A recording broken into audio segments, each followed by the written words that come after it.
So I'm definitely a firm believer in the law of attraction. I mean, from an emotional level down to a molecular level. Yeah. How does that work with addictions? Well, what are people addicted to? They're addicted to feeling good. Okay. And drugs will make you feel... No one's ever taken a drug that made them feel bad, right? The problem with the drug and the addiction is, what people have to understand, it would be like this. Say I had a job and I needed a device to get me there, like a GPS, because it's the first time going there.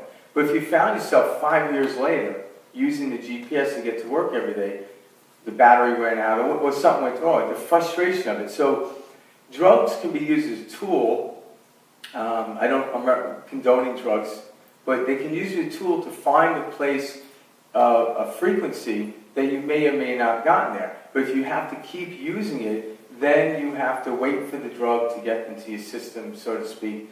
So people struggle with that. But the biggest struggle about drugs isn't necessarily the substance itself. It's the guilt that actually strains the body, and then when you come down, the resistance is creating the cellular structure to break down, and all disease happens. Because there are people that do take drugs and don't feel that, again, I don't suggest it, because once you realize you're having the problem, your path is then to get off of it. And that's what it is everyone wants to feel good, and some people don't know their natural state is to feel good. They're just blocking it. But, in our society, a lot of people are always in this comparative mode. Where do I stand? And the reality is, in physics or in biology, you cannot compare. The act of comparison is the most ridiculous thing in the world to do, because in the understanding of quantum physics, nothing ever remains the same. I can't even compare myself to 5 minutes ago, let alone somebody else. And once I'm in the act of comparison, so one of the problems they always had in physics was measuring a wave and a particle. You can't, because once it's a particle, it's sustained in a position. A wave is constantly moving. So you can't get the speed and the position at the same time. And comparison is that exact problem. You cannot compare yourself to yourself years ago or a couple of minutes ago. You certainly can't compare yourself to somebody else. So people end up finding that way to release themselves from it. Again, towards the end, I'm going to actually talk about, I don't know if anyone here meditates.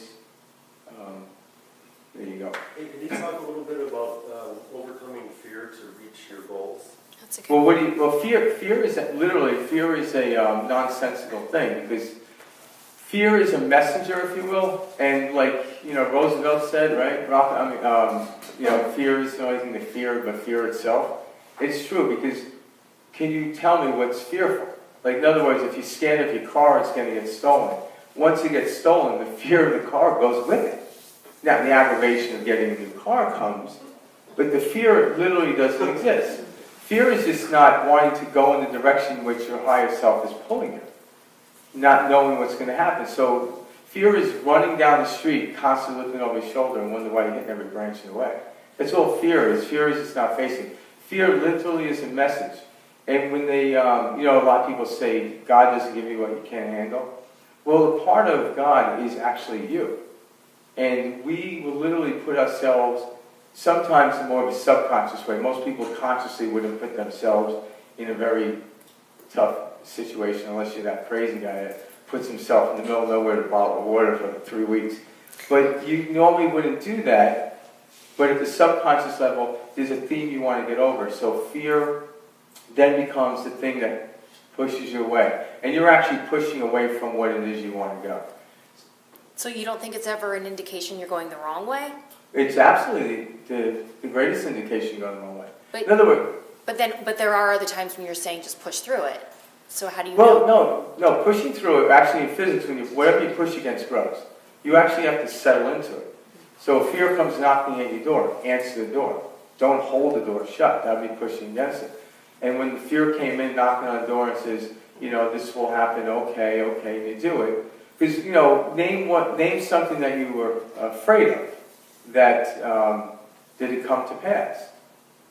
And when it did, where did the fear go with it? So knowing your past movement can you now slowly start to eliminate fear? Yeah, absolutely. You have to make it nonsensical. So your beliefs are the driving engine, and I don't believe in disowning your beliefs, or because your beliefs actually, your higher self, the way it really works, your higher self actually knows where you are based on your belief structure. So it doesn't really care what your belief structure is. Most people don't really fully trust their own beliefs.